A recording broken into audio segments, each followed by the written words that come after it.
Maintenant, ce qu'on va apporter de particulier à la séance d'aujourd'hui, c'est voir la différence entre les deux sauts.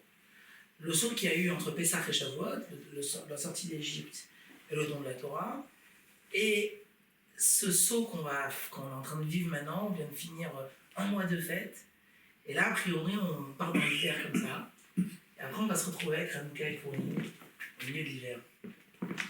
Alors, on va bien faire la différence entre les deux. Lorsque Dieu nous a fait sortir d'Égypte, c'était avec un but particulier. Il y avait donc bien une intention.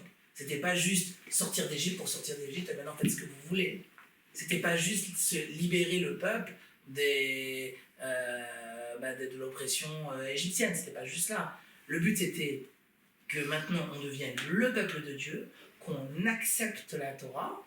Donc la sortie d'Égypte, elle avait donc bien un but pour Dieu. Donc l'élévation qui va en suivre, qui va être le don de la Torah, elle est même aussi grande cette élévation soit-elle, elle est toujours liée, elle est toujours attachée avec le niveau précédent qui était la sortie d'Égypte. Dieu nous a sortis d'Égypte pour après nous élever, nous faire progresser et nous faire quelque part aussi sauter, mais on va dire que ce n'était pas un saut complet parce que la Torah est toujours attachée à la sortie d'Égypte.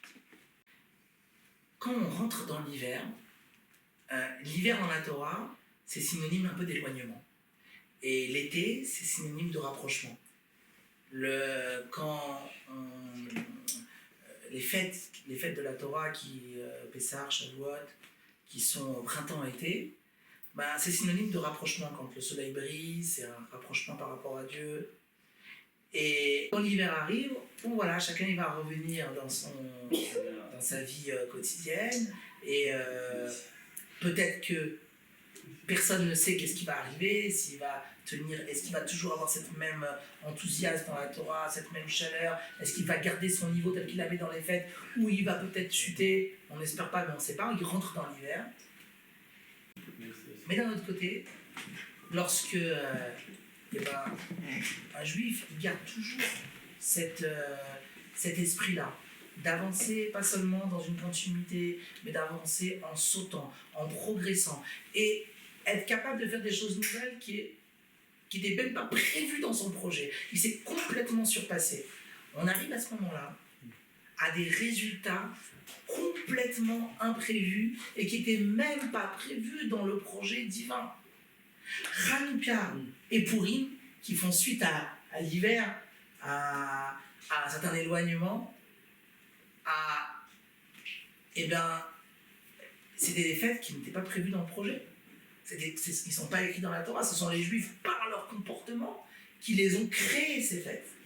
Elles ne figurent pas dans la Torah. Purim, pareil, par le comportement des Juifs de cette époque, ils ont créé la fête, donc ils ont fait vraiment quelque chose de complètement nouveau. Et donc, là, on voit la différence entre les deux types de sauts. Un saut qui est, on va dire, comparé au juste, Pessah et Shavuot, c'est souvent comparé au travail des justes, mais qui, certes, il peut y avoir un saut, mais il est quand même toujours lié à un niveau précédent, comme le don de la Torah est toujours lié à la fête de la sortie d'Égypte, Pessah. Et là, le saut qu'on est en train de vivre, puisque nous, là, c'est plutôt la période de ceux qui font teshuva, ça veut dire ceux qui font des efforts, ceux qui des fois chutent mais se relèvent et avancent de mieux en mieux et progressent de plus en plus, et ils sont capables de faire des sauts à arriver à un résultat qui n'était pas prévu. Et c'est pour ça qu'on arrive en plein hiver à des fêtes qui étaient complètement imprévues. Et bien, de la même façon que dans le calendrier ça se passe comme ça, et bien, de la même façon, dans notre vie personnelle, ça se passe également comme ça.